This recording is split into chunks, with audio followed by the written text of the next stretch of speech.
network of awareness makes your brain coherent. One of the fastest growing podcasts.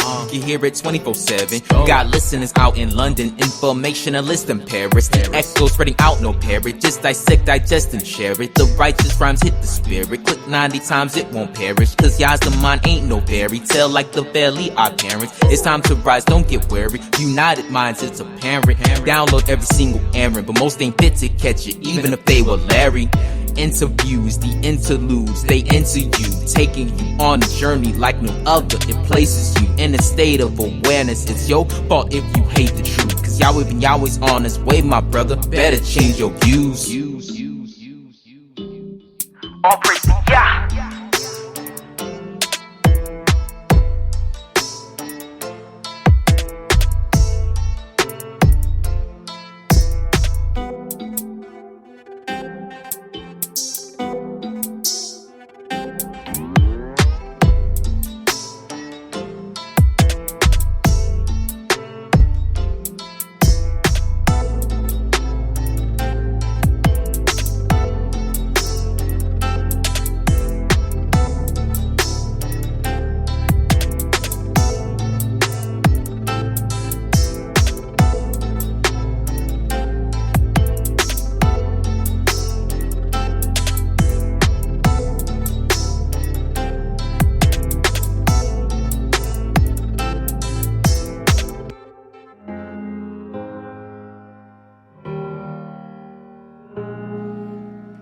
Peace and greetings and grand rising to all the brothers and sisters around the world.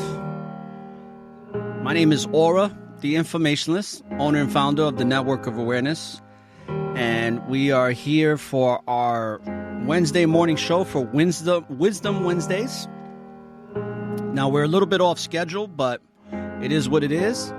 It's going to be very reflective to today's show, which is there is always something. There is always something. And I have a special guest who's really not a guest. He's part of the team. He's part of Team Yahweh. He's part of Team NOA. And he's my brother from another mother, my brother from Yahweh Elohim that was sent to me in a beam of light to bring forth some truth and understanding. And it's none other than Take-1. And we're going to talk about today is basically like how when you're in this truth, there's always something. There's always going to be trials and tribulations. There's going to be things to get you distracted from your righteous path, to getting closer to the Most High and to fulfilling out your purpose. And because I am currently experiencing that in a multitude of levels, it is what it is, right? It's not going to stop me from doing what I'm doing, but in the past, couple of weeks, I've just been getting hit with shortcomings when it comes to financial matters, but it's not going to stop me from what I'm doing. I just feel like, we go through these stages of refinement and we get tested to see how strong our spiritual fortitude it really is. And I can tell you that even though it could be somewhat stressful, you have to stay not only positive, but you have to keep your mind on the things that are meaningful.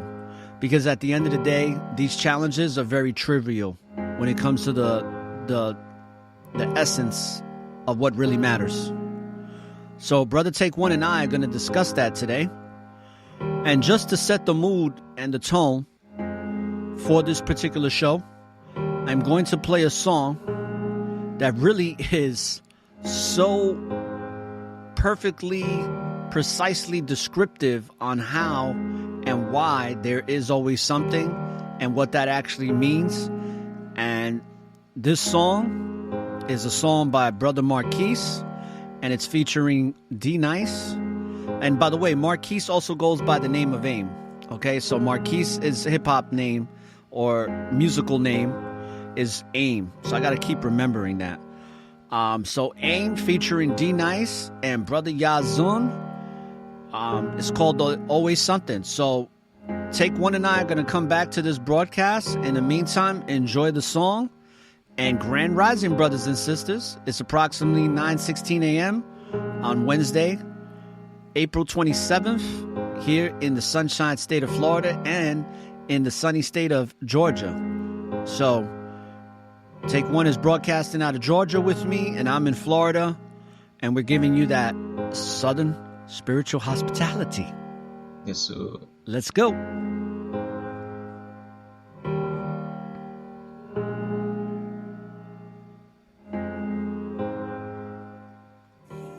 This is a banger.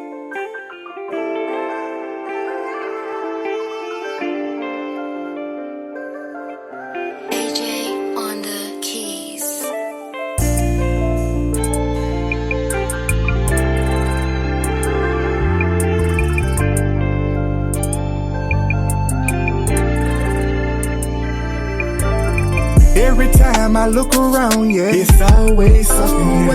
Trying to save a little money, but I gotta give it up. It's just always something. I be tempted on a daily to throw my hands up. Give it up. Yeah. I can't give up. I damn near lost my mind. Can't take a break. Too many depending on me. I look around, yeah. Always something. Let me tell y'all something.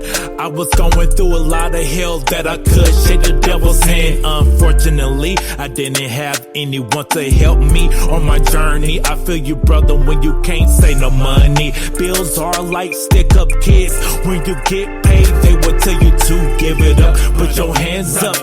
That is messed up, especially would you be in my position. Everything that I have, it goes to hospital bills, car note, insurance, etc.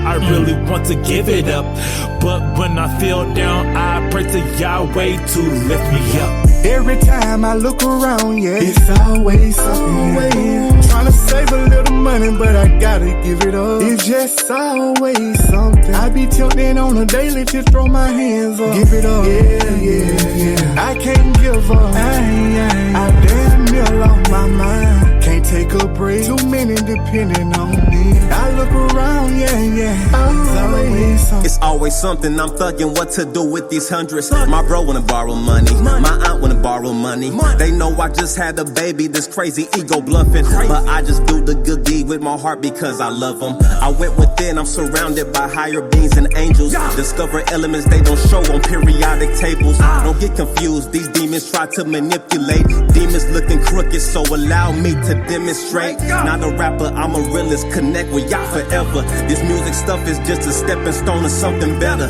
I'm on fire on my playlist. It's Red Hot Chili Peppers.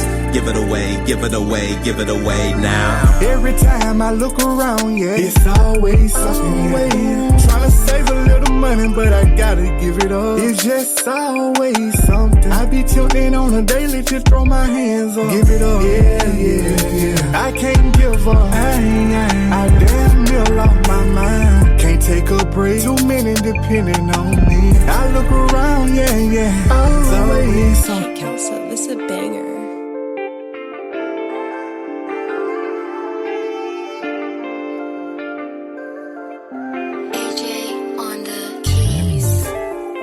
Always, yeah. Always, yeah.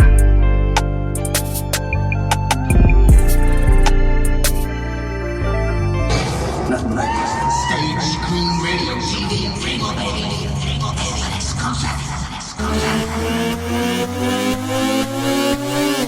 Alright, the informationalist. You are now tuned in to the Network of Awareness. Okay, brothers and sisters, we are back. This is ORRA the Informationalist, and I'm here with Take One. So welcome to the show, brother, once again on this Wednesday morning. Yes, sir. How are you feeling today? Oh, I'm feeling good, man.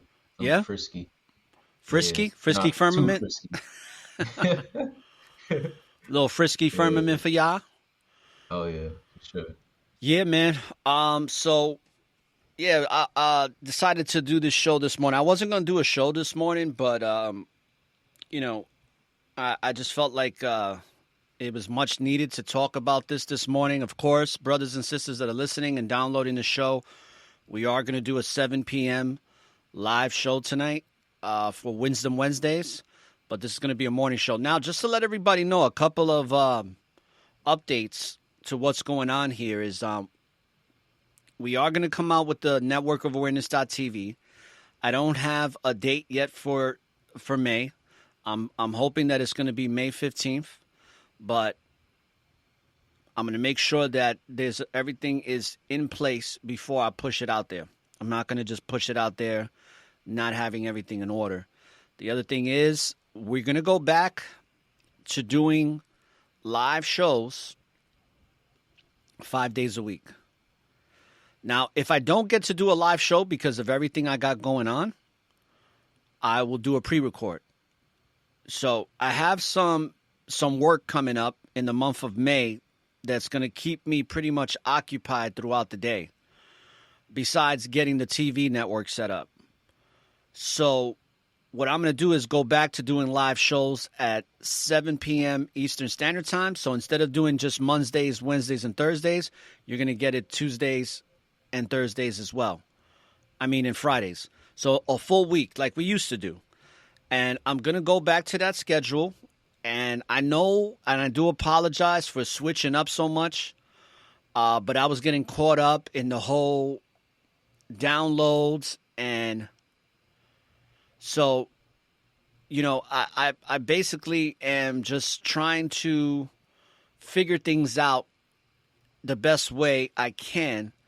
And I was trying different strategies. Now that I know that the shadow banning is really something I can't do anything about. It just is what it is. I just have to accept it for what it is. So if I get censored for the things that I say, it is what it is. That's why the TV network's going to come in and it's going to alleviate a lot of that, challenge that I had of not being able to grow because of the things that I was saying that are considered to be controversial. So with the shows now coming into May, it's not so much that I'm going to hold back, but I'm going to be a slight bit more conservative in how I disseminate information, only because I'm going to be giving more information that's a little bit of higher quality, more in depth. I shouldn't say higher quality, more in depth information on the TV network. So if you're somebody who really likes the content that I talk about and give, definitely subscribe, because now what I'm going to do with the TV network is going to be no holds barred, where I discuss everything. I'm going to provide documentation for some of the things that I present to show you, brothers and sisters, when it comes to social engineering, when it comes to propaganda in politics, in society and culture here in America, when it comes to the alphabet gang, who I'm talking about, when it comes to those people that are synthetic human beings, who I'm talking about, when it comes to those people that used to live in the days of Sodom and Gomorrah, all of that stuff, plus more, where you're going to get music videos, you're going to get so much stuff from people like myself, from Brother Take-1, from Brother Oxacad. I'm going to have guests on the TV network that I normally wouldn't be able to see, or should I say, you wouldn't be able to see because it'd be audible. Like, when I have guests around the world and you just hear their voice. Well, now what I'm going to start doing is certain guests, I'm going to have them come onto the show on the TV network so you can see them when I'm doing these live interviews. And it's not going to be all my guests, because some of the guests that I do interview around the world don't like their faces being shown. So I will keep those people on the audio. So I just want to let y'all know that. What's the other update? Yeah, that's pretty much it for now. So, just keep a lookout for that. 5 days a week, the network awareness starting May 1st. We'll be back to the 5 days a week schedule. So instead of doing my morning shows like I'm doing now, I'm going to stick to the schedule of doing shows at 7 p.m. And if for whatever reason I can't do a live show, you'll still get the pre-record at 7 p.m. because there's going to be a lot of work that needs to be done on the TV network. And on the TV network, I'm going to do also live broadcasting, But that's only going to be once or twice a week. And then the rest of the shows on the TV network will be your pre-recorded, weekly or monthly segments that will be on rotation, because that's how it's going to work. The good thing about the Network of Awareness TV is that you're going to have different sections. So you'll be able to see my content only, and then you'll have a separate section on the network to watch Take One's content only from the Righteous Rap Academy and anything else that he's going to be putting out creatively, which I know he will. And then also Brother Oxycod is not going to only have the Lions Den and Alpha Talk series as segments, but he's going to have some creative stuff. So it's going to be an evolution on the TV network. We're not going to bombard people with a lot of content starting off. It's going to be a very slow progression of content that's really going to be educational, inspirational, spiritual, informative, and it's going to cover the basis of a lot of what's going on in today's society and culture here in America and abroad. And speaking of that, thank you to all the people that have been downloading. Continue to do that. Spread the word. If you haven't, let people know that the Network of Awareness does exist so that they can get some information that can definitely steer them in the right direction or give them some peace of mind, because that's what the Network of Awareness does. Now, brothers and sisters, if you're hearing a little bit of white noise in the background, that's only because I'm using the Spreaker app, and I decided to use the Spreaker app to see, how it's going to sound. So if you like the way this sounds, let me know in the chat room, when you get to hear it. Shout outs to Sister Cherish. Shout outs to all the people that are listening in the chat room right now.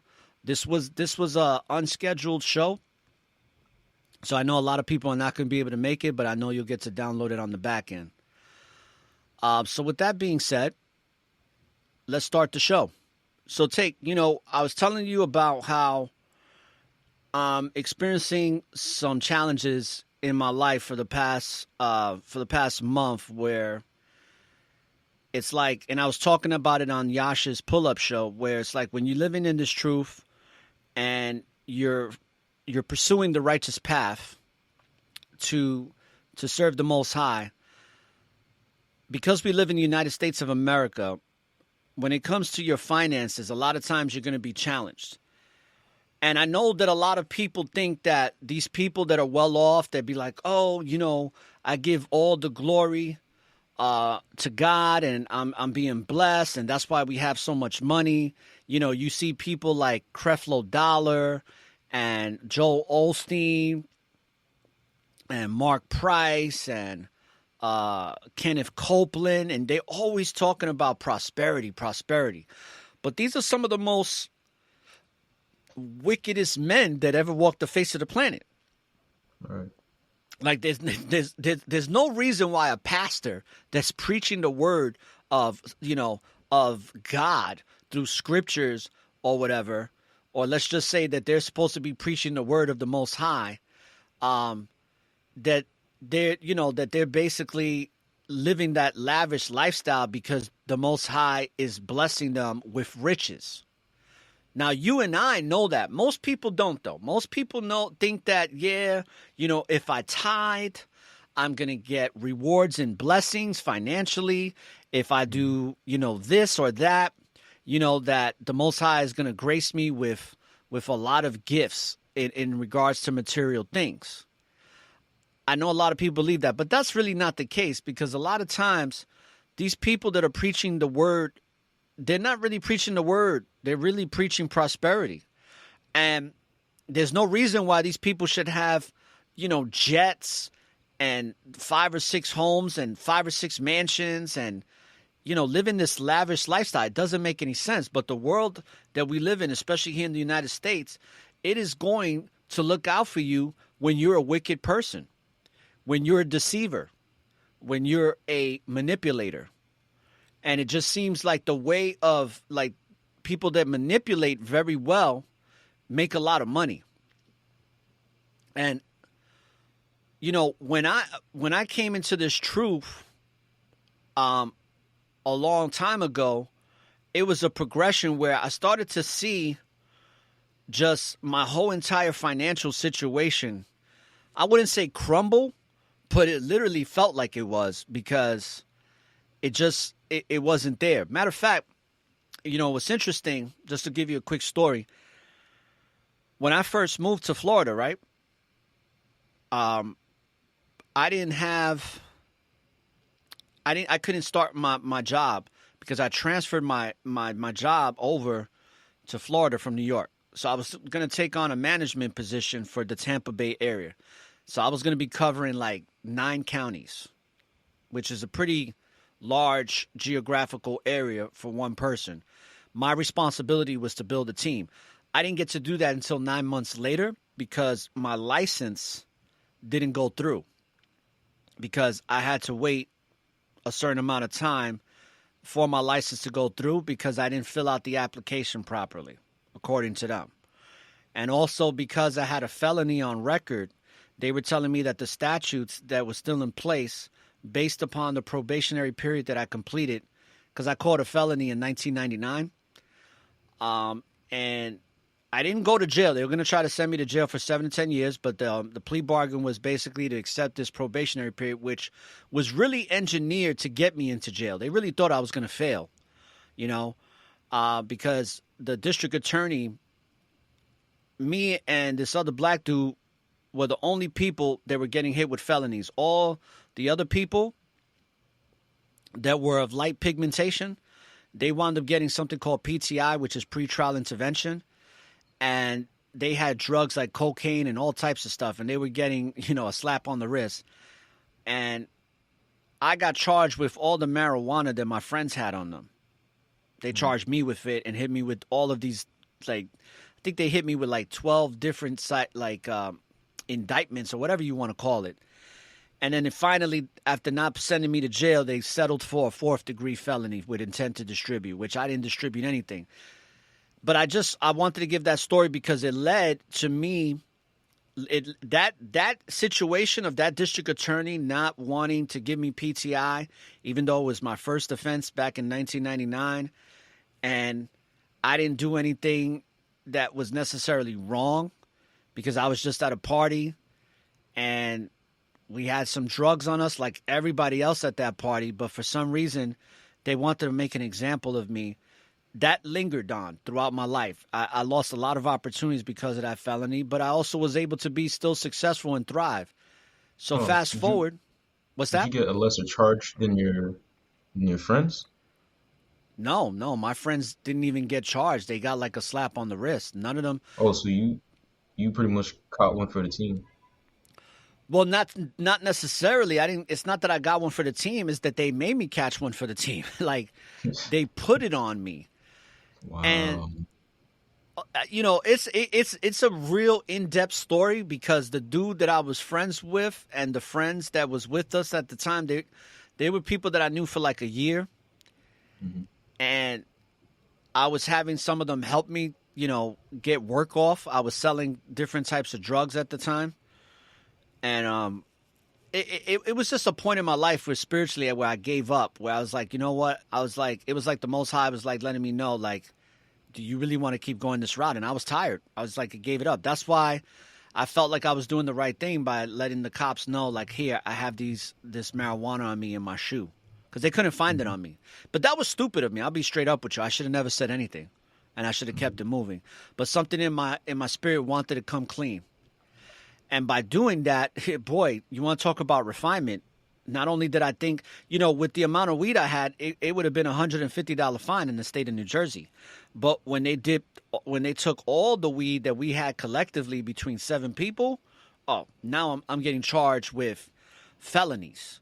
And I'm not talking about some lightweight felonies. I'm talking about some serious stuff. And it didn't make sense to me because it was like there was people with crack, with coke, with ecstasy, with something called Special K, which is a horse tranquilizer. I mean, you name it, people were getting caught with it. But a lot of those kids were white.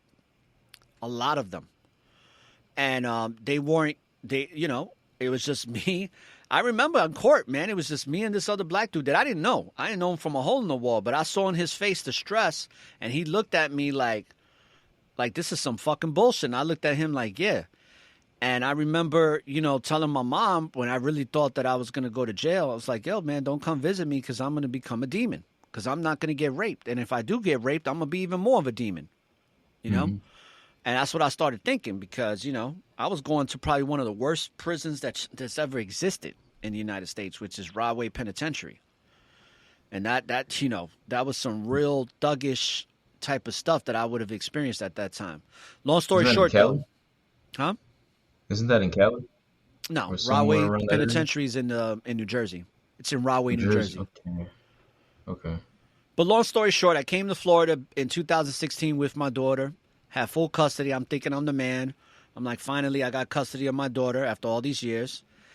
And what wound up happening was I couldn't start work. When I filled out the paperwork for my licenses that I had in New York to gain those licenses in Florida for accident, sickness, health, annuities, life insurance, all that stuff, they told me I had to wait because when I filled out the paperwork, I put, because I thought it spanned from a 7-year, they spanned it for 7 years, so I put no for the felony because they were only looking back 7 years. So have you been convicted in the last 7 years? Had anything happened?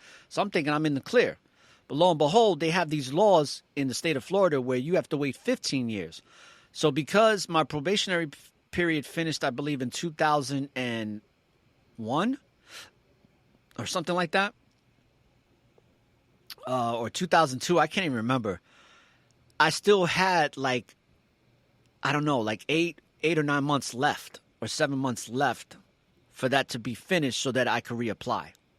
And I had to go in front of a judge with all of this and apply, and the judge approved it for me to get my license. It was a whole ordeal. And if it wasn't for my brother owning a heating and air conditioning business, I probably would have made no money and been struggling for a while. But my brother wound up paying me like $500 a week, you know, under the table, tax-free money. So what wound up happening is it took me a while to get that. The reason why I'm telling this story, because once I started working after all of these trials and tribulations, you're thinking, okay, things are great, right? And this is where the wicked do get, they do get blessed with finances, right? Not to say that I was wicked, but when I went out in my first month as a manager, I was selling insurance. In my opinion, insurance is a racket, okay? It really is. I'm just going to be straight up. I know a lot of people would disagree with me in the insurance industry, and some of my colleagues would disagree with me, but the reality is it is a big racket. It does serve a purpose when somebody dies and you know, they get money, the family gets money, or you get into an accident. I get it. But the way it's set up, it is a big racket, and it was one that I was heavily invested in for a long time.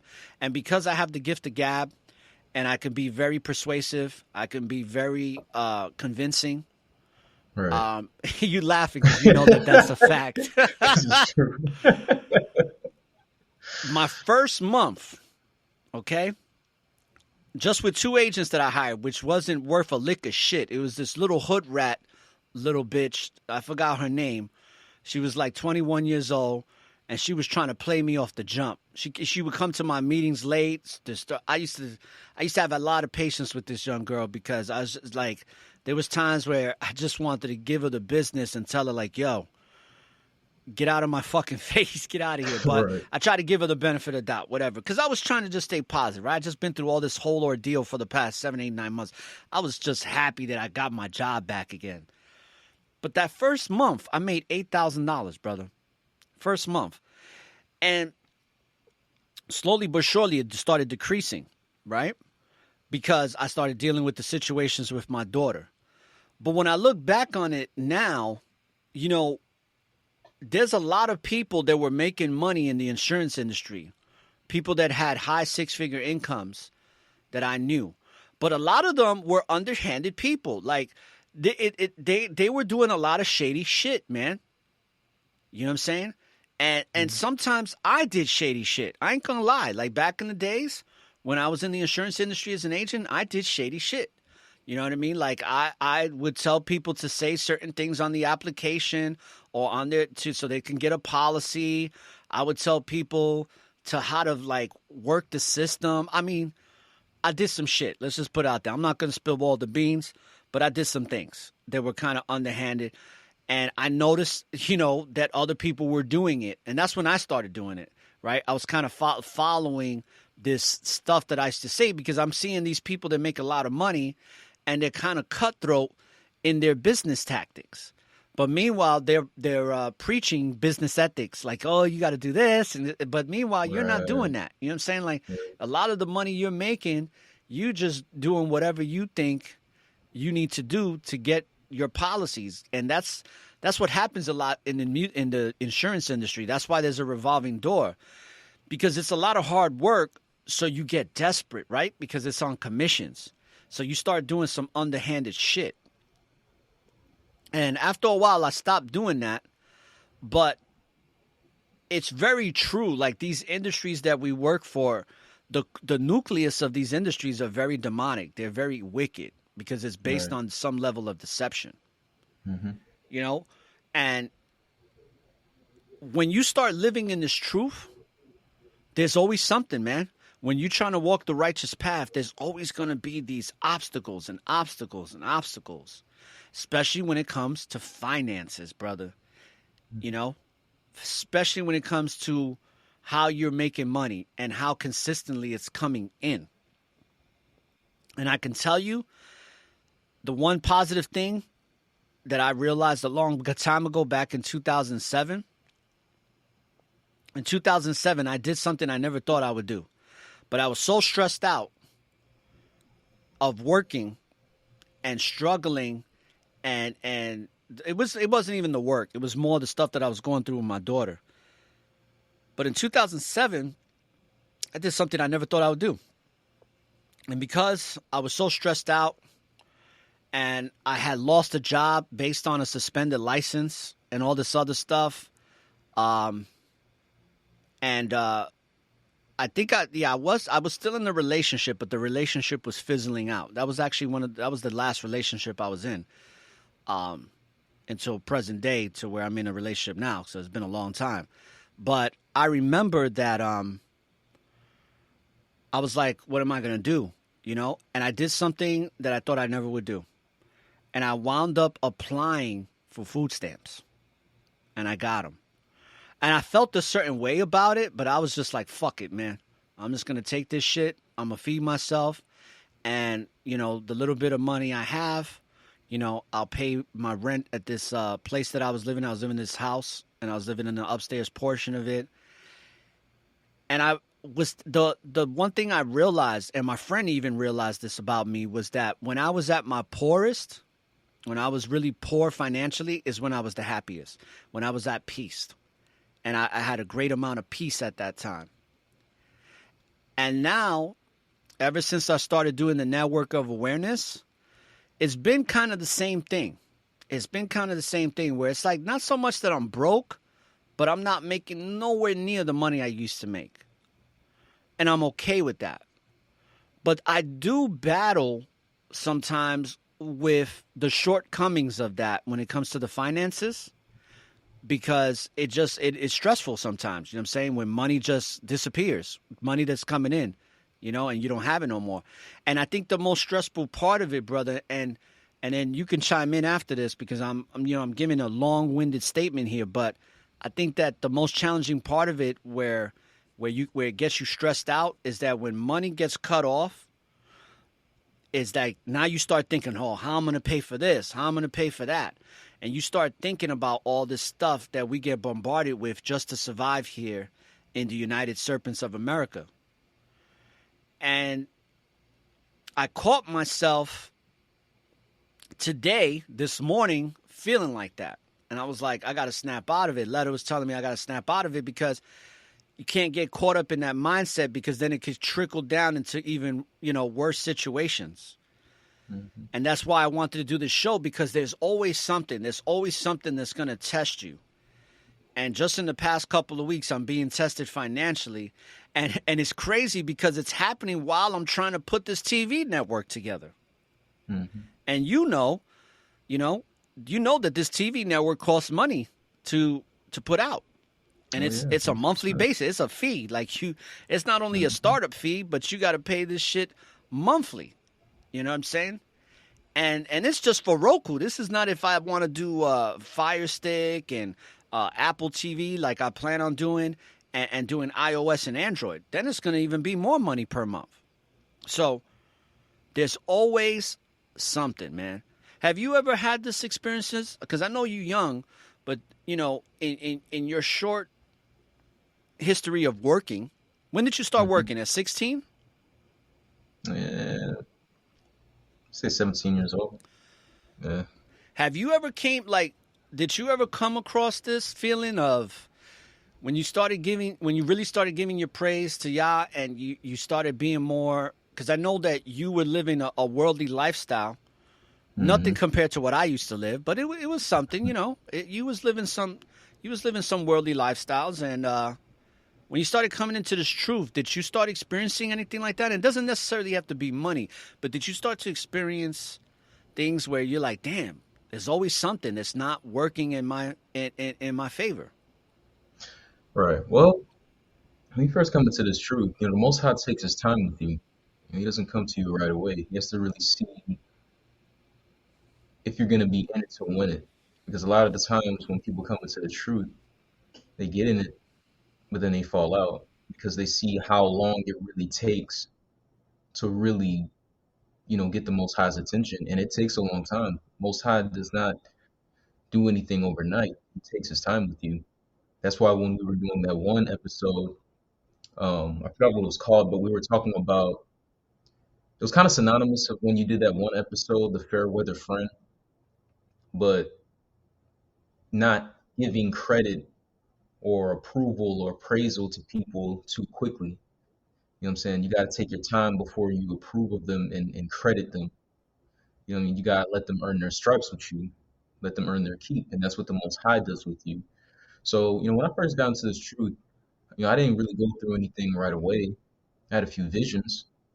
I'll praise to Yah for that, for even allowing me to have that in the short amount of time that I was in it.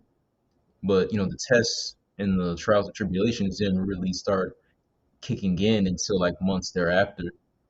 And that's when I did falling out the truth, chasing worldly things. I was heavily into like gaming, man. So it's like some people, their drug is actually drugs, getting wasted and stuff like that. But for me, I was just like heavily into the gaming. I was just so, wholeheartedly, full force trying to become like this competitive gamer, shit like that. It was kind of getting out of hand. But like I said, Most High knows that you'll come back on track, which I did. Never looked back since. And, like I said, it never stops. Trials and tribulations, money woes. If I experienced them, of course I've experienced it. Especially since I'm on my own now. I haven't been with my folks for some time. That's when the Most High really can start to, refine you and make you stronger. I've went times where my bank account is literally at zero. I've only got like a penny, in my bank account, man. Something like that. Can you hear me? Yeah. Okay, yeah. Shit, you already know what's going on. But anyways, yeah, bro. Always something, man. But, anybody whose bank account is at like a penny or like zero, I mean, you're like, man, like, fuck, what am I gonna do? You know what I mean? But it's moments like that where your faith really got to be strong. I'm telling you, man, if you're not going through that type of stuff, bro, shit, man, how can you really get your faith where it really needs to be, man? I'm telling you. Because if you look at Job from the Bible, he went through a lot of shit, you know? The only thing that Satan couldn't do to him was take his life. But sickness, he took away his land, his wives. I believe he had multiple wives. Or I believe one wife. But hell, even she didn't stick by his side when he was going through all the shit that he was going through. His children were killed. His animals, everything was stripped from him. And after going through all of that, never not once did he denounce the Most High. Never did he turn his back. He kept his faith. And because of that, the Most High gave him everything back twofold. So when you look at Job and you look at our lives, we're no different. Everything that the biblical men and women went through of times past, we're just going through it in a more modern sense. Hell, there's times where I get emails like, oh, this is due, or this is due. It's not even real. It's just the enemy fucking with me, trying to get into my head. Oh, like, we're going to try to get him with this email and try to get him pissed off. When he sees this shit, he's going to be like, man, what the fuck? You know what I'm saying? Stuff like that. But it's not even real. He's just trying to mess with me, tempting me, just to get me to be negative. But you got to stay positive, man. You got to stay with your head up. You got to keep the Most High first. Because I know you called me earlier before we started the show, and you were telling me about these things. And I was like, oh, no, man, not Reggie. You know what I'm saying? Of all people, nah, man, his happiness can't be stripped from him. You know, he's got too many good things going for him. You know what I'm saying? Newly wedded. Newly Nah, wedded. man, not this guy. No, not him, not my brother. So there's always going to be something, man. And that's the thing that people need to understand about being in this truth life. You're always going to get tempted with something. If it's not money woes, then, you know, it's probably going to be tempted to, you know, take that job position. And by taking in that job position, it's going to cause you to become something that you're not.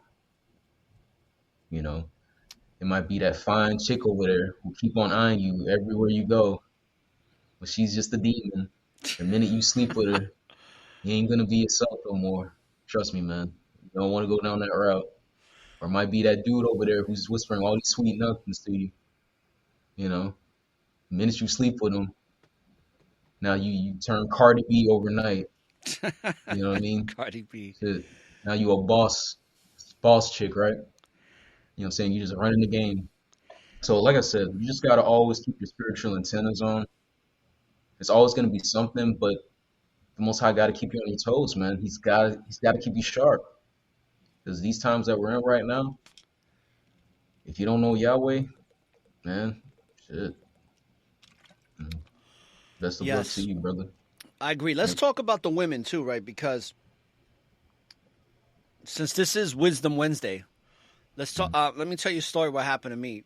My last relationship that I decided to stay single for so long, it did a number on me. It really did. It really showed me what I didn't want in a woman. And the last girlfriend I had, she was somewhat a good person, but she had a lot of shit to her that I didn't like. You know, and I think I dealt with it just because I didn't want to be alone. And I think that also the relationship was more sexual than anything else. I mean, there was some spirituality to it, but it was also sexual. And I think that I was caught up in all of that. And when you were talking about Job, it made me think about my ex-girlfriend, the last girlfriend I had, where I decided to be single for so long because I knew what I didn't want anymore. And I knew what I did want, but it took me time to get to know myself, to really understand what I want, to finally getting that type of woman now. But if it wasn't for the Most High, I wouldn't have that type of woman in my life right now. And I say that because when I was working for a company called Fidelis. It's a health insurance company. It's a nonprofit organization that's run by the Archdiocese. And I was making pretty decent money at the time. I had a salary and stuff. I was what you call, I was like a public relations official pretty much for the company. And I also used to set up events for the community, heavily involved in the community of Rockland County. Shout outs to Rockland County, New York. Shout outs to all my Haitian brothers and sisters. Shout outs to all the Salvadorians, Hondurans, Mexicans that I've helped. Shout outs to all the Puerto Ricans and Dominicans that I helped. And shout outs to all the Hebrew brothers and sisters and everybody that I was very much affiliated with. Shout outs to all the white people out in Rockland County, man, because I was just doing a lot of good things out there. But what wound up happening is I was I was working with a suspended license because child support was always fucking me over. They had me in the hole from the jump. From when I first started paying child support, I was already in the hole for $2,500 because what the judge did was he charged my daughter's mother's lawyer fees, and he put that into my child support, which is illegal to do. But this is the type of scandalous shit that they do to people, especially when you don't know the laws. So what wound up happening is while I was with this girl, I wound up losing my job because I got pulled over while in a company vehicle and I had a suspended license. So obviously, you know, they found out. I had to get terminated. Long story short, I told this girl. The moment I told her that I got fired, now at that time I was I'm the type of person that I can make something out of nothing. So I wasn't really stressing it because I knew I was going to get back on my feet in no time.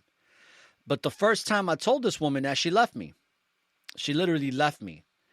And I didn't know at the time why she was leaving me, but it's because I lost my job. And she gave me some bullshit story saying that her ex-husband or whatever, the guy that she was with before me, it was this black dude that he became a cop, but that when he was unemployed before he became a cop, he was like mooching off of her and didn't go to work. All this shit she told me. And she thought that I was going to do the same thing, even though I had my own place. I wasn't asking her for shit, but yet she put this stigma on me based on her past. That's why you got to be very careful who you're with, especially when you get to know them, get to know about their past. Because a lot of times their past relationships will linger into your relationship with them. And if they're still stuck there, those are people you don't need to be with. See, I didn't have this type of knowledge at the time, but I do now. And I could tell you that what wound up happening is that this woman wound up leaving me for that quick, so fucking quick.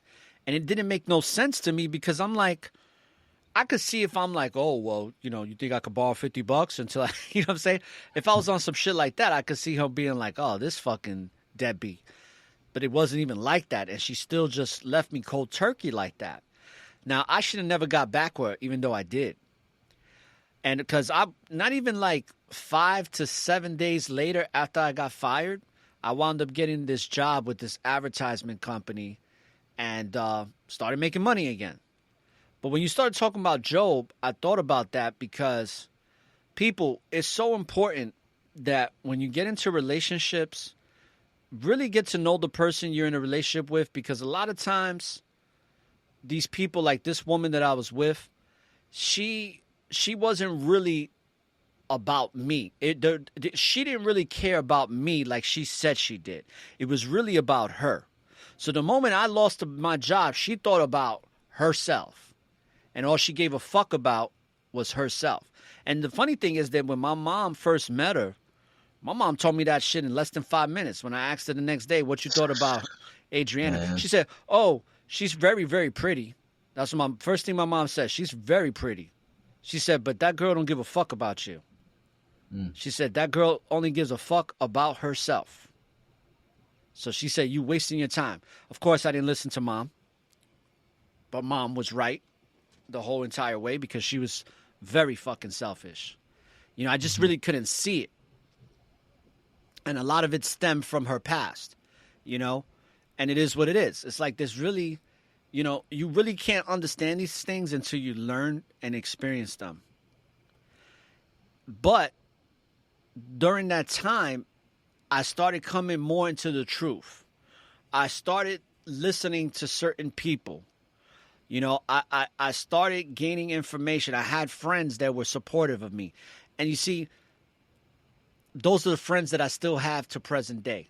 When I was in my worst of times, like I think I told you about what Billy did for me when I first moved to Florida and I didn't have no money. You know, my friend Billy sent me money. You know what I'm saying? I didn't ask him to do that, but he did. And it's like, you know, I got real emotional, but I still get emotional about it because it's like my friend didn't have to do that shit for me. But he took it upon himself to be like, fuck that. I'm not going to see my boy struggle with his daughter. And and he looked out for me, man.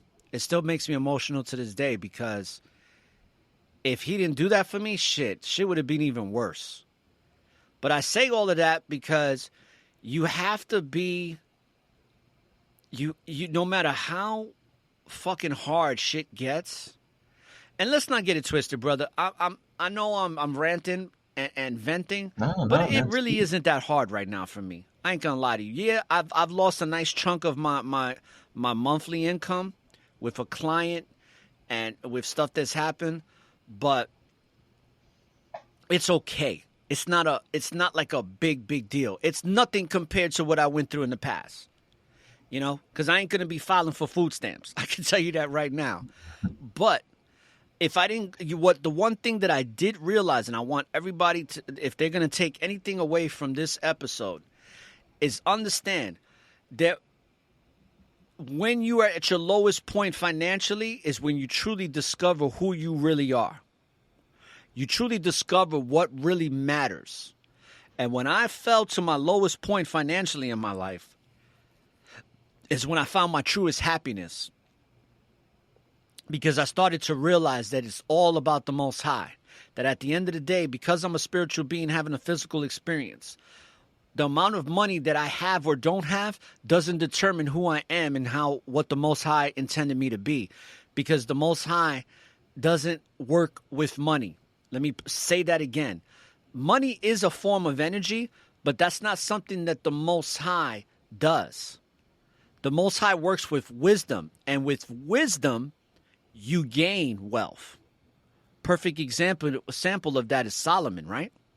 Mm-hmm. Solomon only really wanted wisdom, but with that wisdom, he gained a fucking present day, you know, and I talked about it with that guy I had on my show, Solkovitz. E.A. Solkovitz, where he's like, if you would look at the wealth that Solomon had back in the days, it would be equivalent to about, I think it was over $300 trillion present day. Mm-hmm. It would be that type of wealth in the days of antiquity. Yep. Right? Mm-hmm. But look what happened to Solomon. Because that was real wealth that they were dealing with, not this monopoly, you know, Federal Reserve notes that were dealing with, this paper money. That's right. That was all real, you know, resources they were utilizing back then. So he would topple over Bill Gates, these Rockefellers and Rothschilds. Man, come on, stop playing, bro. Yeah, that's a fact, man. But look at what happened to Solomon, right? Right. Yeah. And that further proves my point that it's like it's really all about the Most High. Facts, and no matter how much the Most High may favor you and love you, like he did with Solomon, you start doing things sideways, and the Most High is going to check you, right? Like he did to Solomon. Because it's not about the external; it's about the internal. Exactly. You know, people put too much emphasis on what they have, on what they own, but they're not looking inwardly. That's why they get so lost, and they're not really as spiritually bounded as they want to be, like they say they want to be. You know what I mean? Because they're just too much distraction. It reminds me of that one thing that dude said in the Avengers Infinity War, from the Doctor Strange. I never even really watched that shit like that, but his protege, I guess you could say, or his right-hand man, there was something that he said that was very truthful. He said, "Too attachment to the physical is less attachment from the spiritual," I believe, like that. Because he was asking him why he doesn't carry money with him. And yeah, he was like, too much attachment to the physical is less attachment from the spiritual. And I was like, damn. Man. Bullseye. Wow, that makes so much sense, man. Mm-hmm. And it's facts, though. That was me. Yeah, I mean, look at these rappers. They don't even know who they are. They got all this money, but they don't even know who the hell they are. They're like zombies. Straight mindless. No substance about them. No light, no nothing. They're just blank. But they got a lot of money, don't they? A lot. Or as they say. A lot of money. You know, they can spend money on whatever they want. And a lot of times people, especially here in the United States, they really get caught up in that. When they see people that have a lot of money, they're like, oh, brother's so cool, or sister's so cool. Because I was watching the Kevin Hart documentary, right? Something about I Give Two Fucks or whatever, the one where he was documenting his life with his family and shit like that. And there was a scene where his father needed some money. And I think it was like $8,000 or something. And Kevin was like, I'm going to give you 20.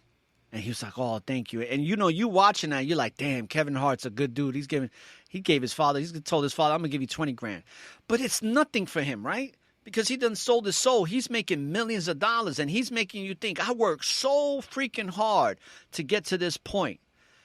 And it's like, yeah, you may have made some sacrifices to get to that point. But the point that you got to was that you had to serve Satan. You had to serve this demonic cabal of people in order to have that type of wealth. Now, I'm not saying that everybody that makes a lot of money is wicked, but I'm going to tell you something that 90% of them are on all walks of life. And I've seen it. I know people that, and I'm not going to mention no names, of course, but I know people who have even six-figure incomes that be doing little wicked shit that nobody knows about. And it doesn't necessarily mean that they have to be blood sacrificing or sacrificing their children or whatever, or none of that shit. That's high level shit. But there's people on a low level that are just doing grimy shit. They could be doing grimy shit. Like, I know for a fact that my brother, his partner that he's not partners with no more, this Cuban dude, and shout outs to all my Cubans, but I'm gonna just be straight up with you, brother. A lot of Cubans that come to the States here, especially in Florida, they're fucking some shady motherfuckers. And I think a lot of it has to do with their upbringing because they don't have shit. So once they start getting shit, they'll do whatever to keep it. And this dude was a grimy motherfucker. He would go to like people's houses and they would just need some little shit fixed on their air conditioner in order to make it work. But this motherfucker would be like, oh, you need to get a new air conditioner and, we need to charge this, because this system it's not going to work. Like all types of shit that he was gaming people on just to make way more money than what he should have made from that customer. And that's the type of shit I'm talking about. There's a lot of people, just like the people in the insurance industry, the people I used to work with. Some of them used to just do some underhanded shit. There were people forging signatures. There were people doing like all types of shit just to make a fuck. And sometimes they weren't even doing that shit to make more money. They were doing it to get awards because when we would get a lot of awards for the amount of sales we were making, certain pinnacles that we would reach in our careers in regards to the policies that we would sell, because it's quarterly. Everything is based on quarterly. It's 4 quarters within the year, so. If you sold a certain amount of insurance for the quarter, you were going to get a certain award. You were going to get to win trips around the world and all of that shit. People were real thirsty to be up on stage, for somebody to yell their name out and say, this person is so fucking great because they sold $90,000 worth of insurance for the first quarter or whatever. And then you would come up on stage, you would get a pin, you would get your award, whatever. They had all types of motherfucking awards. And you're thinking this is a positive thing, but the shit that they're doing just to get on stage and also to get that vacation, you'd be surprised. Some real underhanded shit. And I ain't gonna lie, I did some of it too. All right? When I first started out, I did some of that shit too to get myself on that stage. Not so much to get myself on the stage, but it was really to just win the trips and to make more money, because you got bonuses depending on stuff that you sold. So if you sold a certain amount, you would get bonuses too. This is like an annual thing they did? No, this was quarterly. Oh. Yeah. Okay. There was annual awards too, because we would have an annual award ceremony for the elite writers, and that usually was a trip to, like, you would either go to Cancun or you go to Portugal or you go to Ireland, London, whatever. They had all types of places. And then they would have these things called excursions.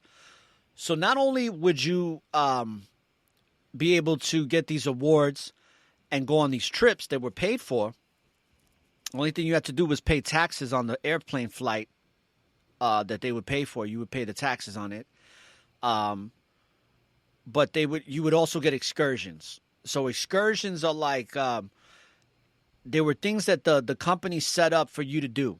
So like, let's say, for example, I went to a trip to San Diego, and I had a choice, and I brought my brother with me because this was a couple of years, a year or two after my nephew committed suicide.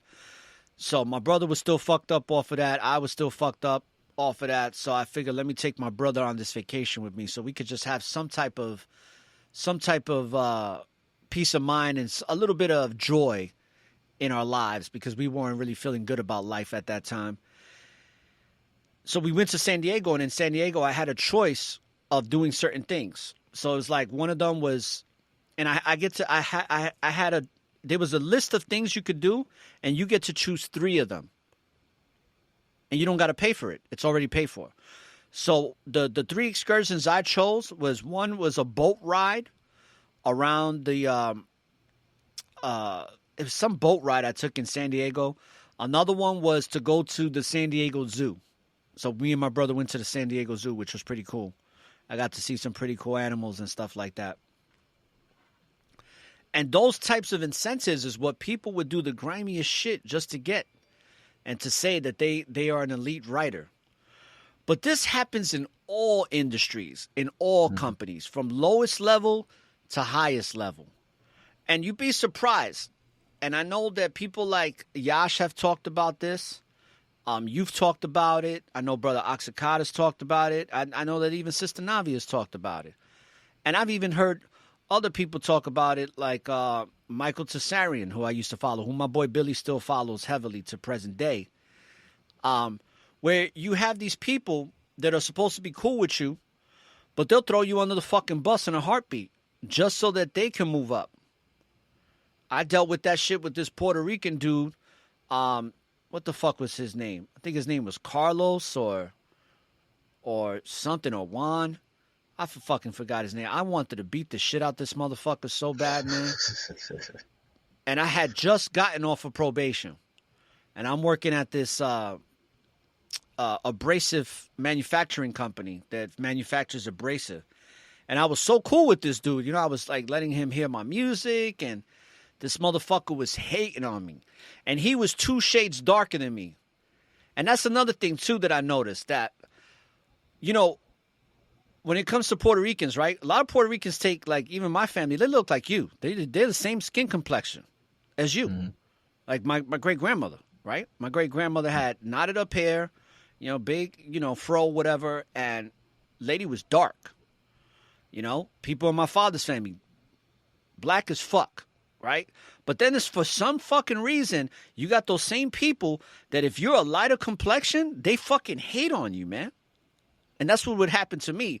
I was considered, believe it or not, with a lot of brothers that I was around back in the days, and even like this dude, they look at me as a Puerto Rican white boy because of my skin complexion.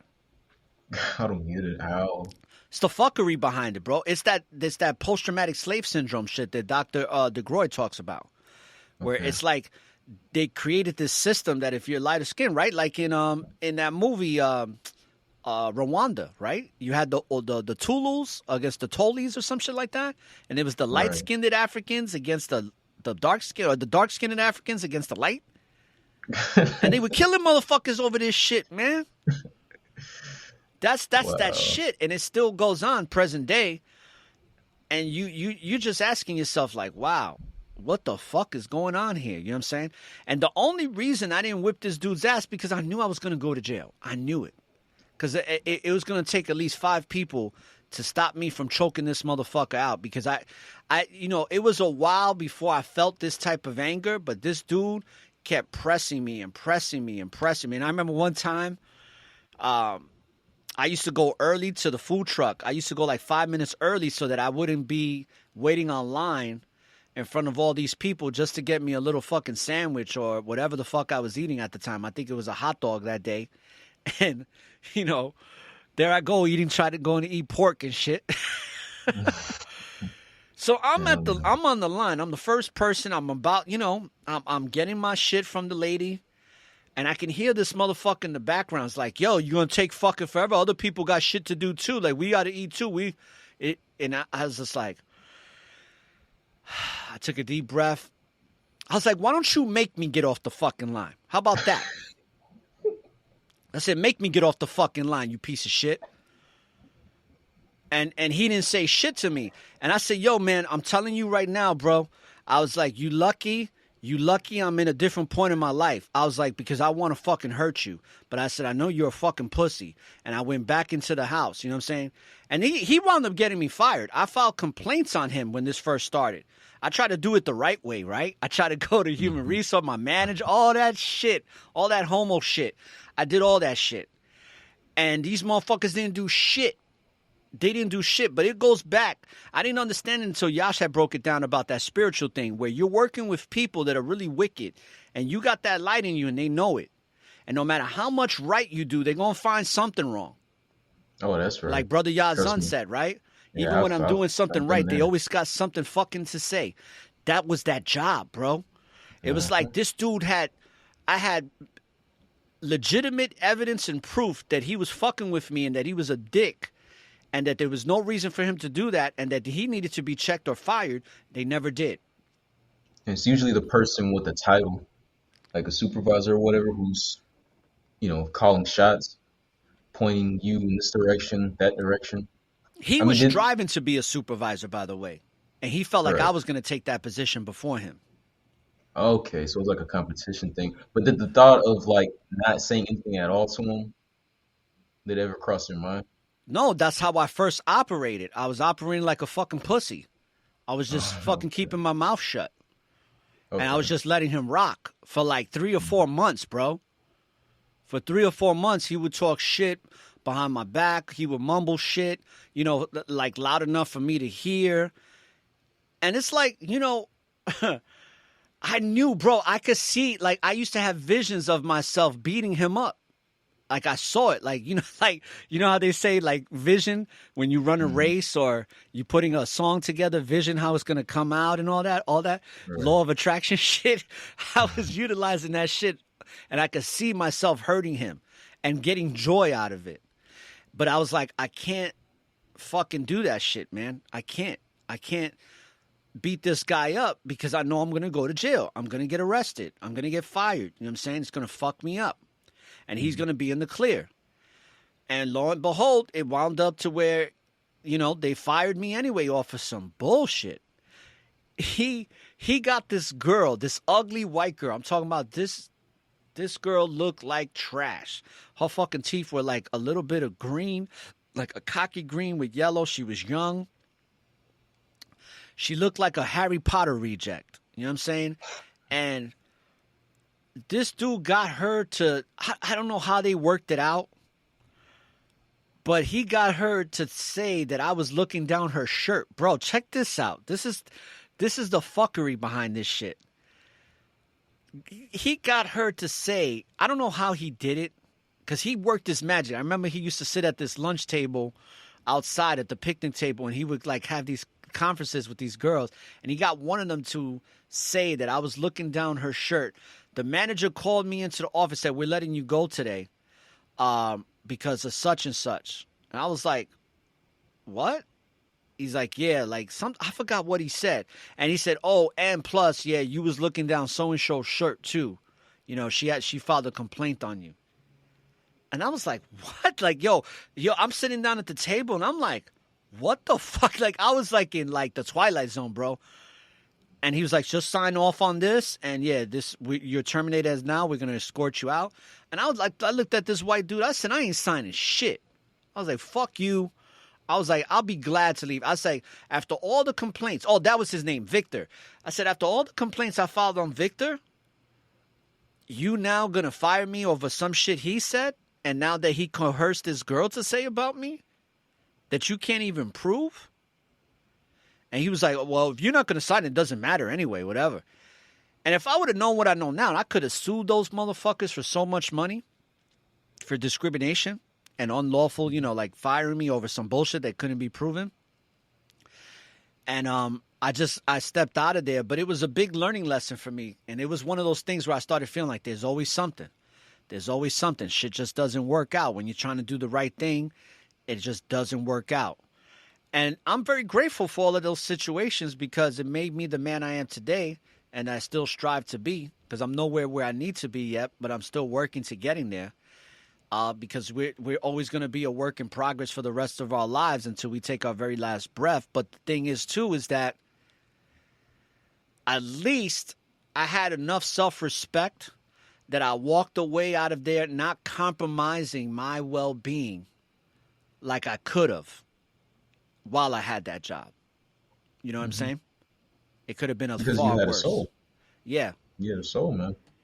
I mean, to kind of go back to what you were talking about with those staff employees. Now I know you said that you were kind of playing the game too, because you were still worldly driven. But when you look at the very essence of it, the reasoning behind why those people were doing all the grimy shit that they was doing to get those accolades, achievements, and awards. I mean, it's no different than what people do just in any field, no matter what they do, no matter what occupation it is, no matter what it is that they do to make a living. The more empty you are, the more you're willing to do whatever it takes just to get, worldly pleasures, achievements. You know what I mean? When you're content and the Most High is with you and you're spiritually driven, you realize that less truly becomes more. And that's why you were telling me how when you were at your lowest, you found yourself most happy. And you know why? Because you found contentment. You found the answer. You found the Most High, Yahweh ben Yahweh, His Son and Father Yahweh Elohim. And once you found that, once you've truly found that, once you've really been brought to your lowest point, now you realize that you don't need all of these worldly conveniences that people are doing the most grimy shit on a day-to-day basis just to attain. The reason why they're pushing so hard for it is because they haven't found the answer. They think that's the answer. That's their God. That's their master. You know what I mean? But once you find Most High, you can give less than a fuck about all of that. You know what I mean? You're not so attached. What were you going to say, bro? No, I was just going to say you're absolutely right, man, because even in those times when I had those food stamps and shit, I had money for them. I had money. I mean, I had food for the month, you know what I'm saying?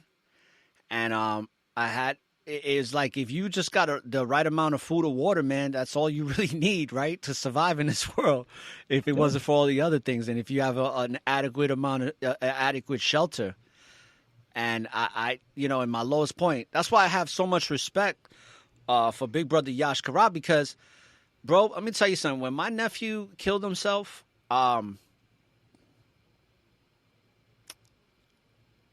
it just did something to me, man. It literally tore me down to shit. It made me see the world for what it really is. Like, it made me see the world in frequencies. I literally was seeing frequencies. I was seeing levels of vibrations. And I'm telling you, it didn't hit me right away. Like, I was stressed out and everything, but I was trying to keep, I kept it together for my family and everything. And, months and months later, man, if it wasn't for Yash and a couple other people in my life that were in my life physically, like my friends, and then listening to brothers like Yash and other people I was listening to, man, phew, that show and those times, that's when Yash started Spreaker. Yash started Spreaker in 2014. Mm-hmm. My nephew committed suicide December 13th of 2013. Uh-oh.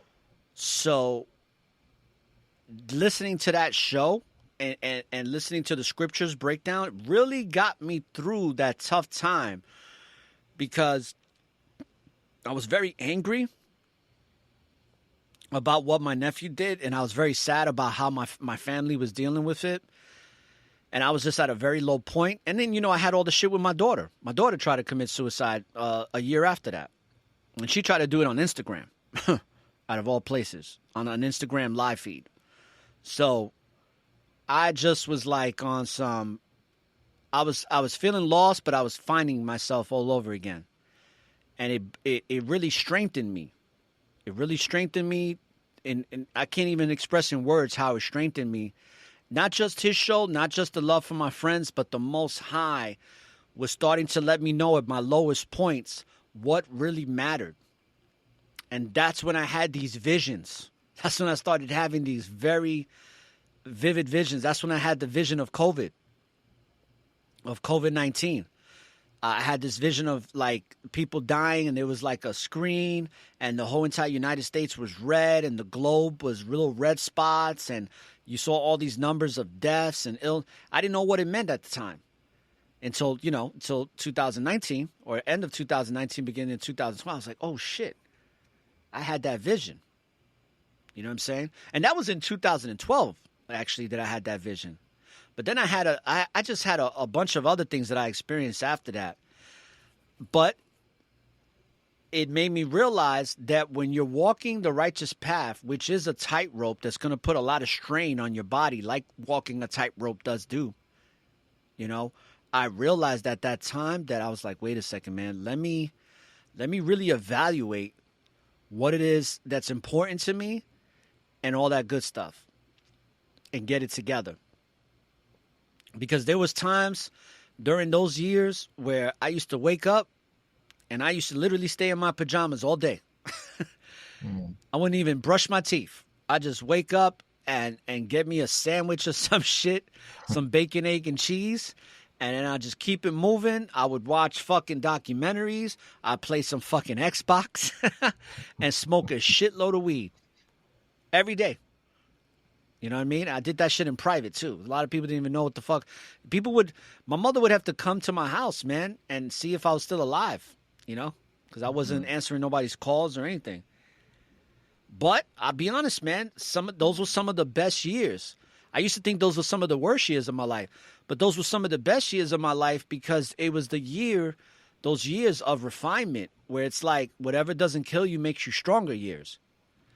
Now I'm in a point in my life where the challenges that I'm facing are not that bad, man. Even though the shit that's happening to it's not that bad, bro. It's just shit that I'm just going to have to, overcome. But it's nowhere near to where I came from, to where I'm at now. Because where I'm at now is, I got a lot of things working in my favor. And I give all the praise to the Most High for that. So, but it still weighs on you, you know what I'm saying? It still gets stressful. Because you're trying to do all this to serve the Most High, and the things that you're trying to do cost money. Right. It's just like, if it was for free, if I could do everything I'm doing now for free, and I didn't have to pay to sustain it or to maintain it, to keep it going, oh man, shit would be lovely right now. Right? But shit, everything is a fucking fee. From my fucking shit, I gotta pay. Just even the fucking $16.99 that I pay to SoundCloud every fucking month to have a pro account, I'm like, shit, I might have to cut back on that for a couple of months. You know what I mean? Shit like that. And it's like, it's not as bad as it used to be because you go through these processes in life that refine you to make you stronger to deal for what's to come. But it doesn't end. It doesn't end. And the one thing I could tell you is that, and I know this to be true. Some people may disagree with me because you know how people don't believe that Satan's real, right? They think that Satan is just a mythical figure in scriptures. But he really isn't, because if he was so mythical, why are these people, these elites, spending so much time sacrificing and people to him? Why would they waste their time doing that if he wasn't real?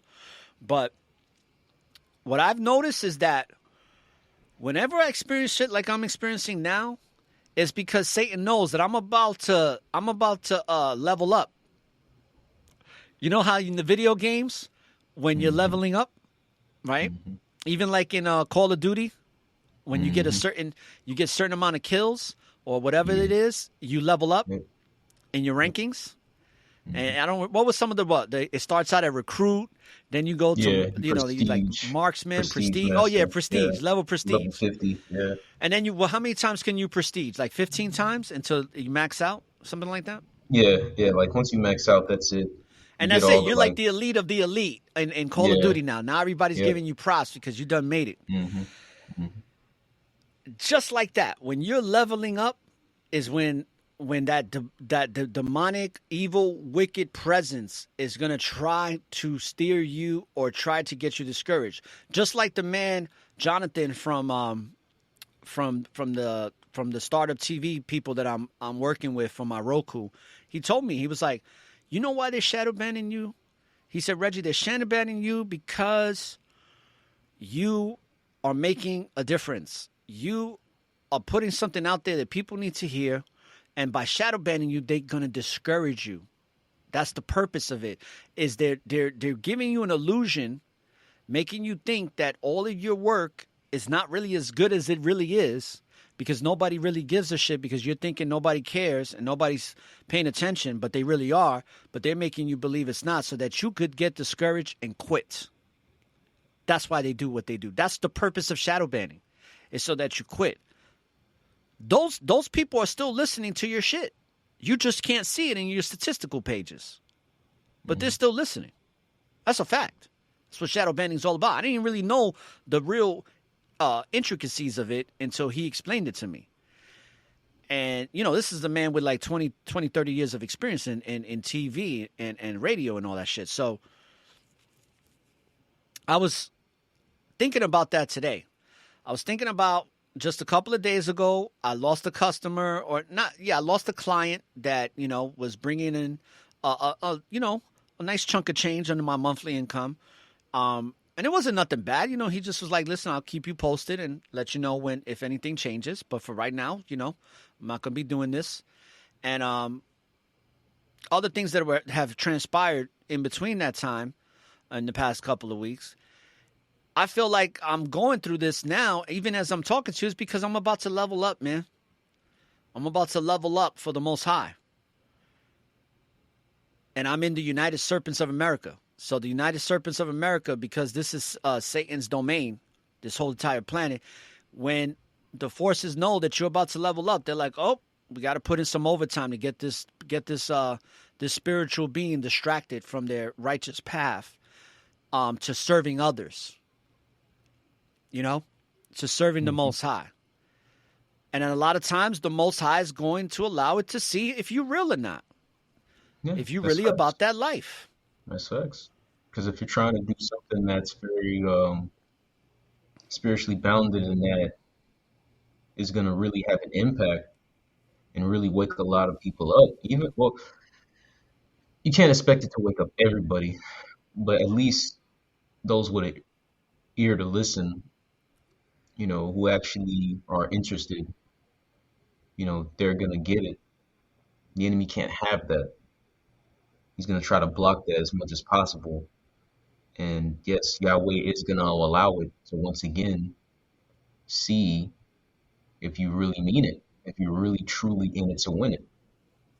It's when you overcome those kinds of obstacles when the Most High can bring you a level up higher and you become that much stronger in your faith in this truth life. And that's a fact, man. That's a fact. So when these challenges do happen, you can't just give up, man. You can't throw in a towel. That's the easy route. That's what the enemy wants you to do. That's what's expected. But you can't, man. You can't do that. You got to stay strong. You got to stand the test of time. You got to keep putting that work in, man.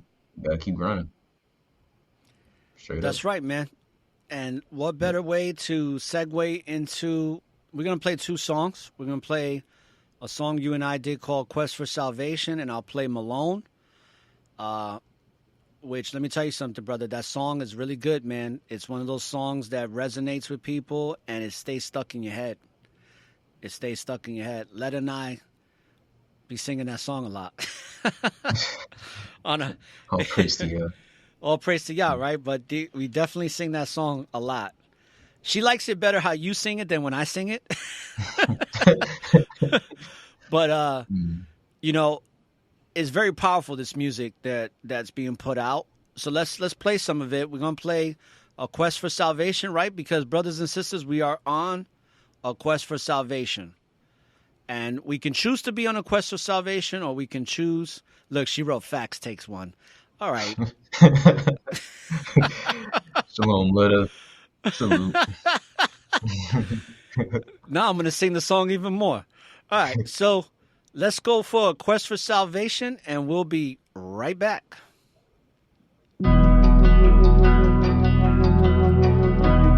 You are now tuned in to the Network of Awareness.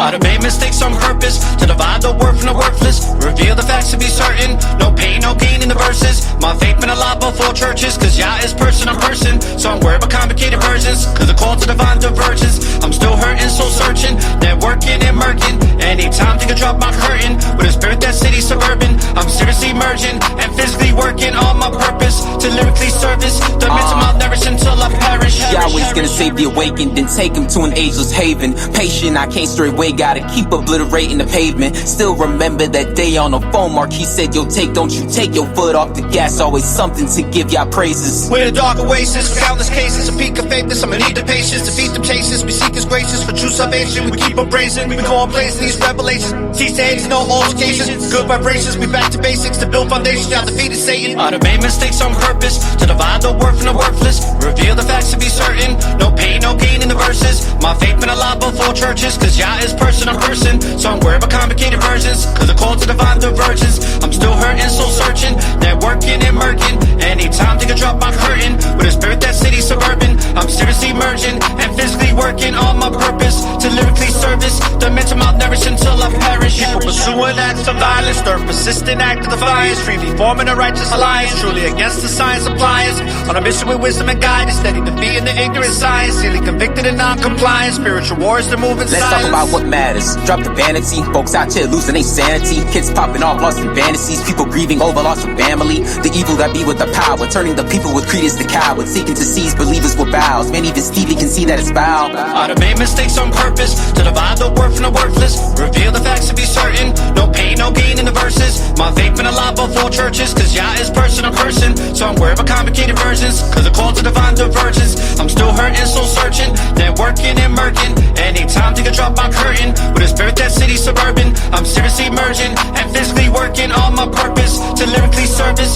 the mental malnourished until I perish. Depression gone with every song. Music led by another echelon. To get you strong, keep pressing on, long after we dead and gone. From dusk till dawn, we're righteously armed with spiritual lessons from Yah. We where we belong, we keeping on, the righteous with third of Zion. Records embellished with heavenly eloquence. Elohim's presence presently evident. Intricate elements, infinite intelligence. Spiritual specimens lyrically resonant. The people's inheritance, smaller percentages. Carefully measured and meant to be shared. With the message projected, cemented, embedded. The sensible question is, what will you get from it? I made mistakes on purpose to divide the word from the worthless. Reveal the facts to be certain. No pain, no gain in the verses. My faith been a lot before churches, cause Yah is person on person. So I'm worried about complicated versions, cause the call to divine divergence. I'm still hurting, soul searching, networking and murking. Anytime think I drop my curtain, with a spirit that city suburban. I'm seriously merging and physically working on my purpose to lyrically service the mental malnourished until I perish.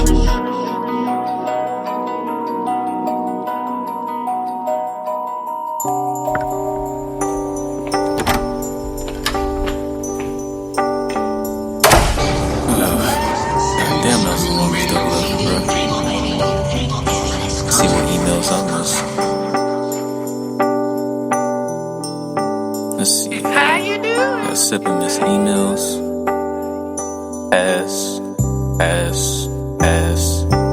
Pass. Definitely pass. Wait, hold on. What's this? Cause I got an email from a Malone Hicks. Wonder what this is about. Pretty lengthy. Let's see. Shalom, take. I'm hoping that you read this message. It might be long, but your music helped me through depression. I was on the brink of ending my life, but when I heard you on the radio, it changed my life.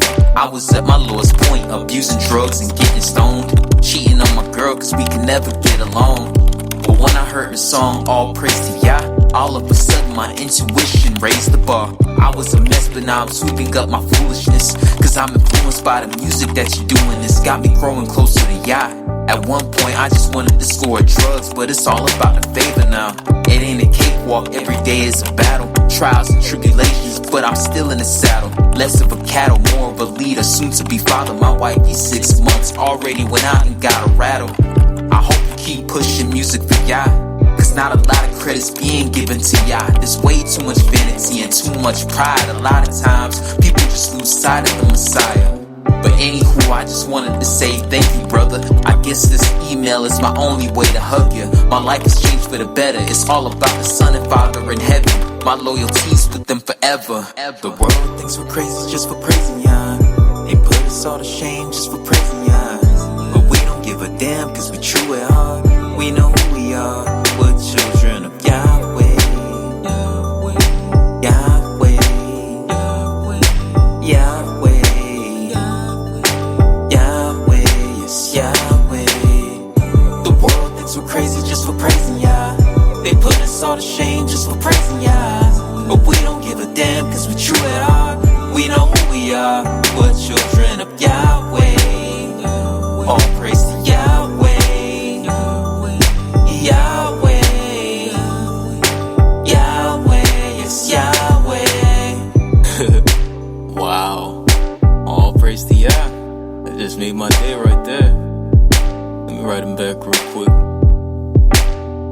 Shalom Malone. Thank you for your kind words, brother. It's feedback like this that makes me continuously keep doing what I do for Yahweh Ben Yahweh and Father Yahweh Elohim. I hope you and your queen stay well and grow spiritually stronger together. May no weapons formed against you all prosper.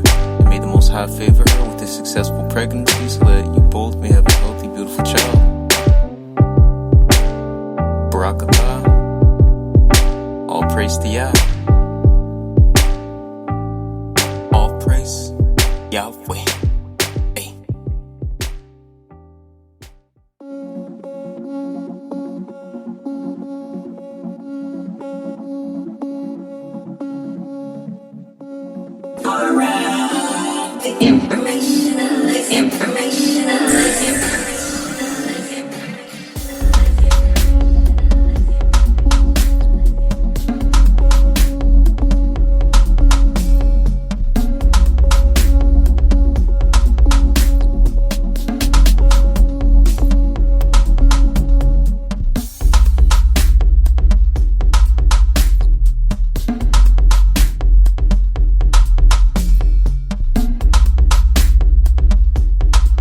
Please just tell me what's happening to me in plain English without the mumbo jumbo.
You are now tuned in to the network of awareness.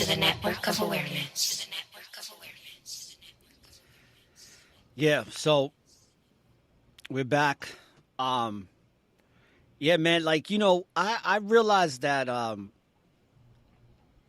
living in this country, man, it's not easy.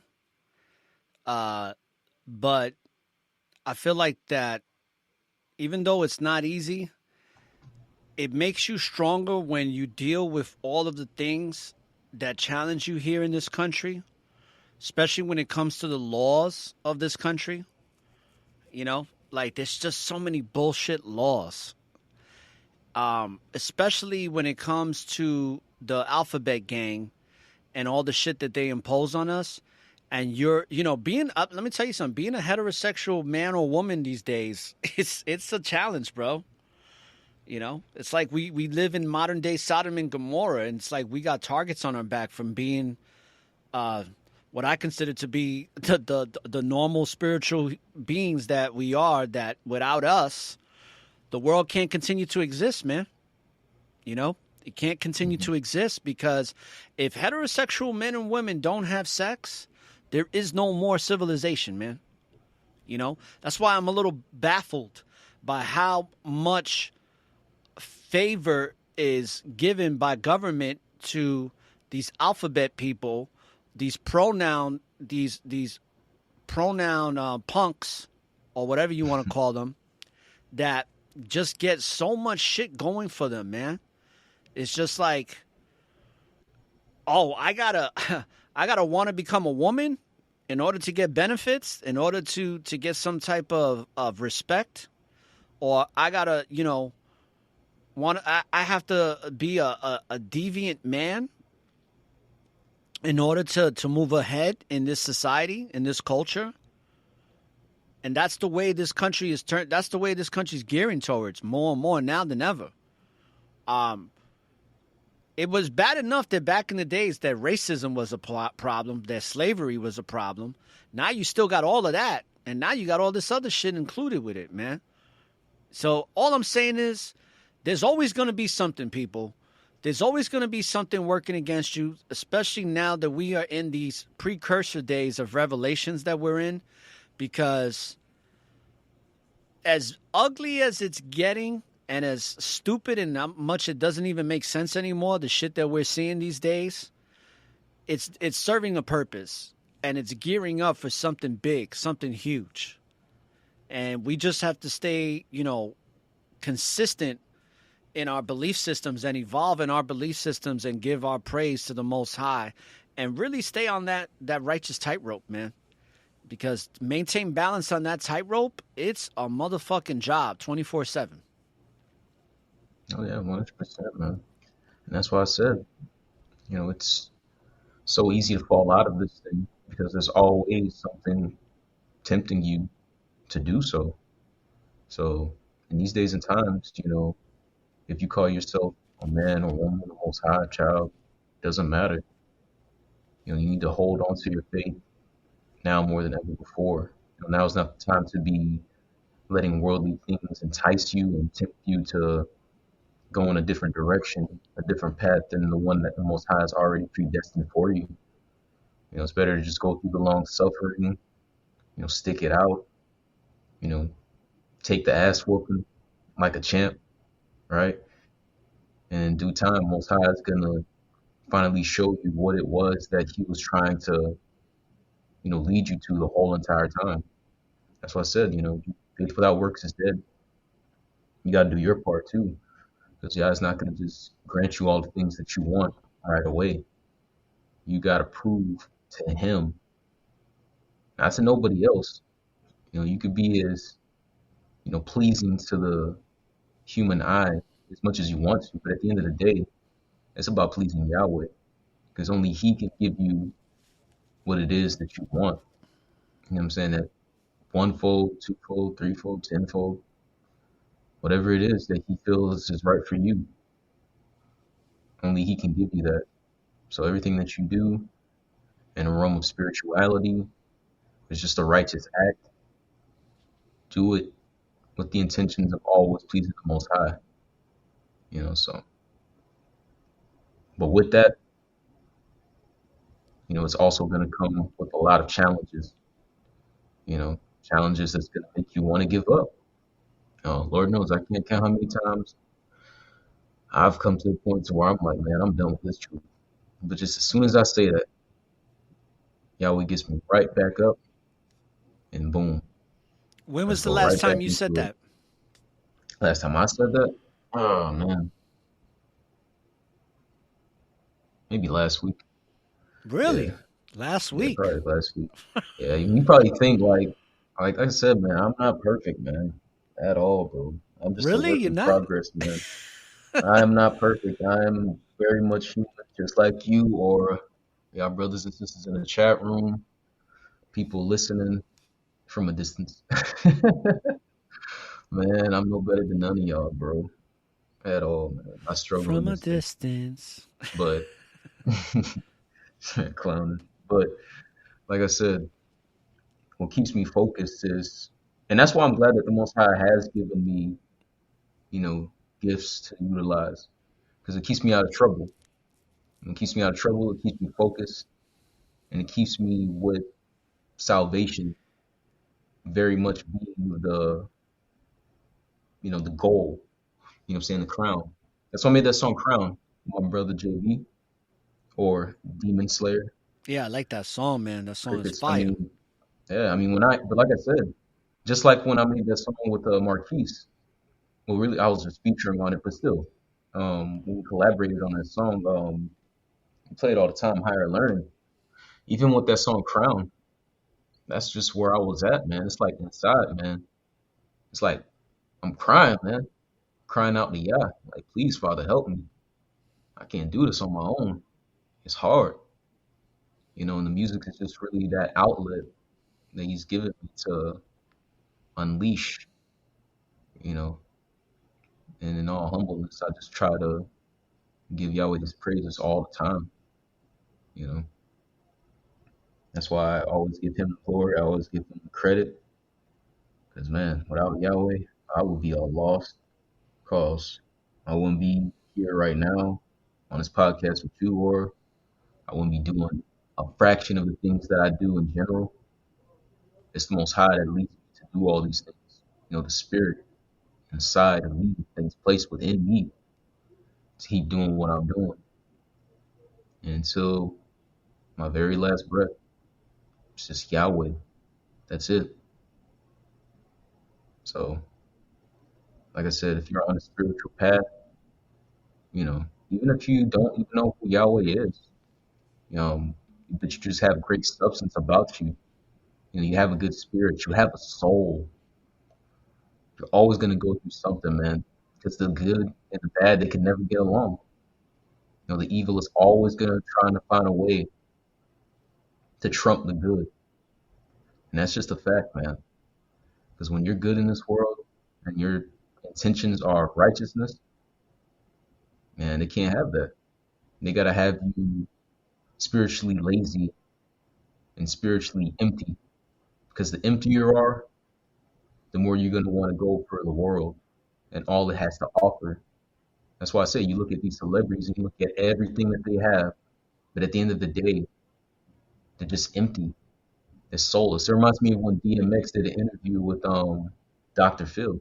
Dr. Phil was shedding light on all the things that he had. Like, he was talking about how he had all these movie deals, these music videos going on, all this money he was making. But he was like, you have all these things going on, but you still seem to be so unhappy. Why is that? And then DMX was just like, to whom much is given, much is expected. I believe that's what he said. Yeah, to whom much is given, much is owed. Something like that. But basically what he was saying was, the more you're given all of these worldly pleasures and all of these accolades and all of these goodies that, you know, Satan gives you once you choose to play for his team, the more that's expected of you. And really what he was talking about was like rituals and all the things that they got to do behind the scenes that we can't see because they live that duality life. But either way, you can see how it's taking its toll on him. You know what I mean? Because he was empty. Empty in the sense that the Most High wasn't at the forefront of his life.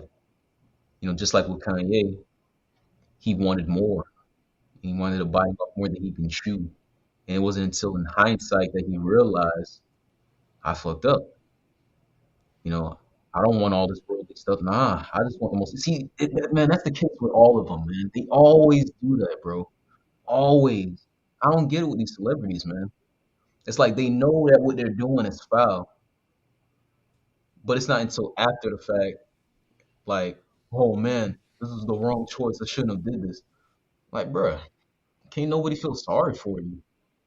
You knew what you was doing. You knew what you was getting into. So it's like now you want people to play a violin for you, maybe a harmonica. Like, come on, man, stop playing. But all in all, I say all that just to say, as righteous folks, man, it's always going to be something, man. So always keep Yahweh first.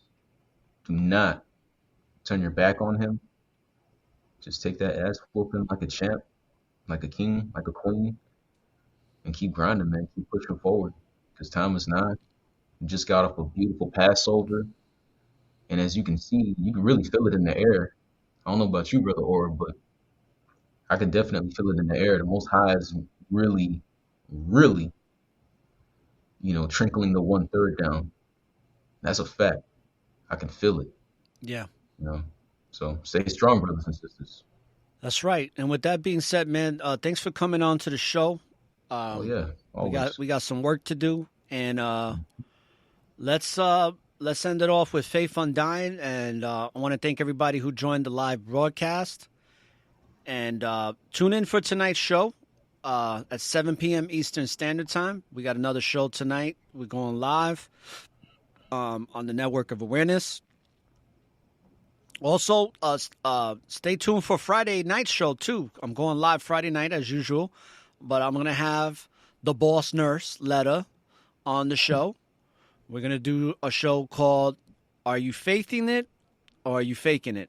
So stay tuned for that for Friday night. And then, of course, I'm going to have a Friday morning show as well. And so, if you want to stay tuned for that show, it'll be at 7 in the morning.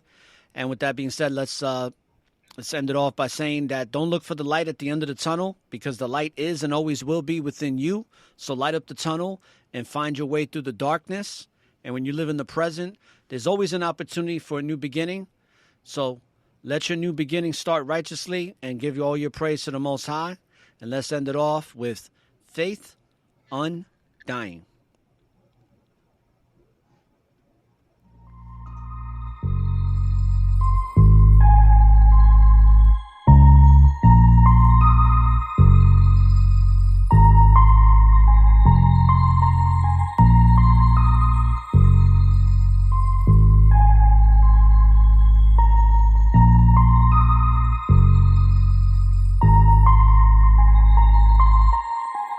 Sup, soldier? I hope you're fine.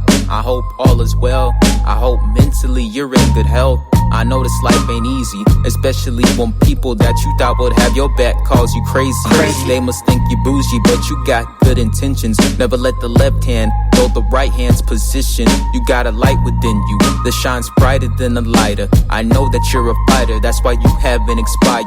You're still pushing, you're still shoving. You got a fighter's grit, it's because you really, really love him. It might seem like things are not connecting, but they are. Better believe Elohim is with you every day, my friend. Breathe easy, keep your faith, it's all you have, don't ever let it go. When it rains, when it pours, let the light guide you forward. You gotta see the big picture. Yah's army is much stronger than ever, and it's only getting bigger. Somewhere around the world, there's a soul who's selfless now, and the heart is gold.